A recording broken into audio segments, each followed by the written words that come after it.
वाले को मारा, मैं भी इस तरह से ऐसे पड़ा हुआ था।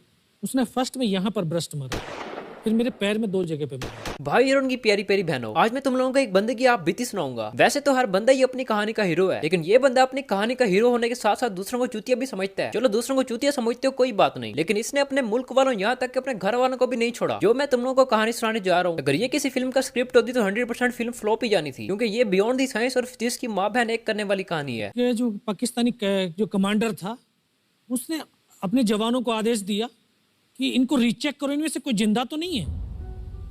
तो उनके पाकिस्तान के 2 सैनिक आए, आकर के हमारे जवानों के शरीर के अंदर गोलियां दागने लगे।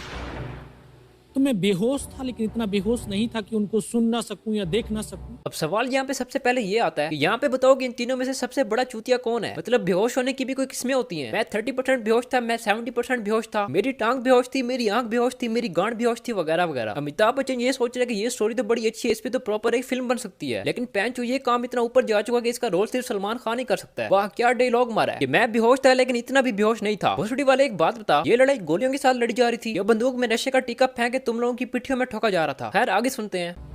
तो जब मेरे सामने वाले साथी को जो सीने में आकर 4-4, 5-5 जो राउंड के ब्रस्ट मारे, डेड बॉडी ऐसे उछलती थी ऊपर की तरफ, सामने वाले को मारा, बगल वाले को मारा, मैं भी इस तरह से ऐसे पड़ा हुआ था।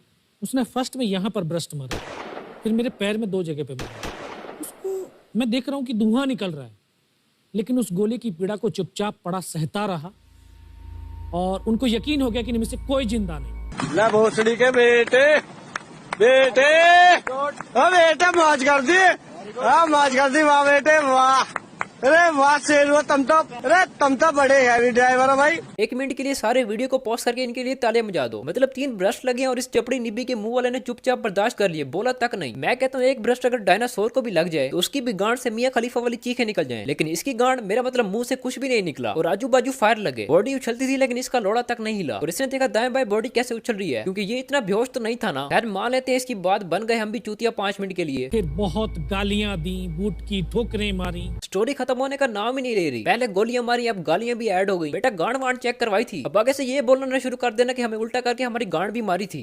दोबारा से उसके साथी आए, पाकिस्तान के सैनिक आए, और हमारे जवानों के शरीर के अंदर गोलियां दागने लगे। उन्होंने फिर उसी रोटेशन से गोली मारी। अमिताभ बच्चन और साथ वाले यही सोच रहे कि पुत्र बस कर जा, ये वीडियो हर किसी ने देखनी है, कितना मजाक उड़वाएगा हमारा। बार बार गोलियां मारी। हैरानगी वाली बात तो ये कि गोलियां इसके साथियों को ही लग रही थी। इसे लगी भी तो बाजू और टांग पे, और वो भी पहले दाएं वाले को लगी और फिर बाएं वाले को। मतलब पाकिस्तानी इनकी बॉडी के साथ टिक क्रॉस वाला गेम खेल रहे थे। इतना बुरा तो वो ख्वाब में ना झेल सके, इसने तो हकीकत में झेल लिया। उसने आकर के दोबारा से गोली मारी, पर जब 1 कदम आगे गया तो उसने राइफल मेरी सीने की तरफ तानी।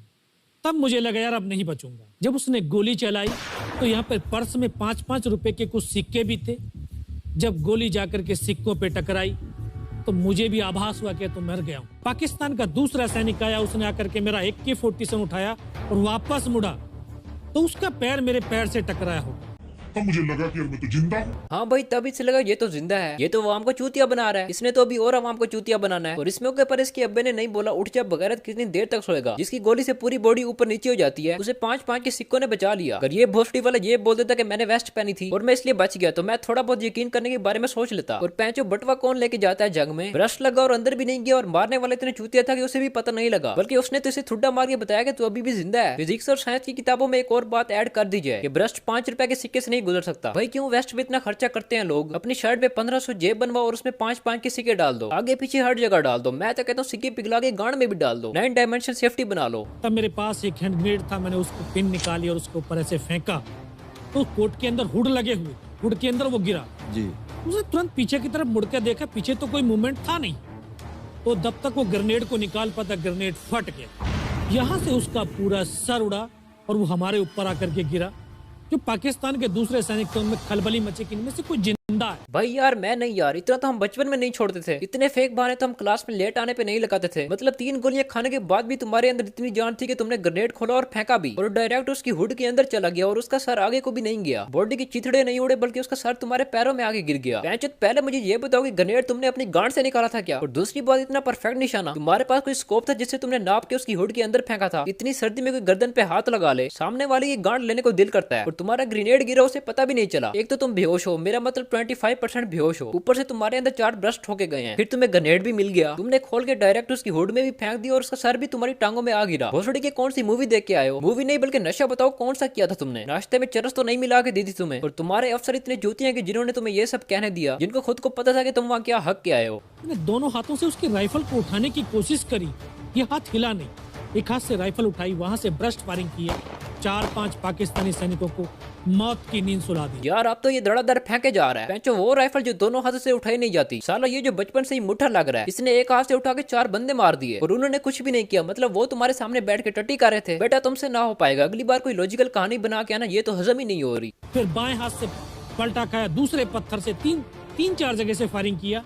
तो जो उनका मोमेंटम था, जो हौसले थे, परस्त हो चुके थे, वो भाग खड़े। चारों तरफ बर्फ ही बर्फ, पहाड़ी पहाड़।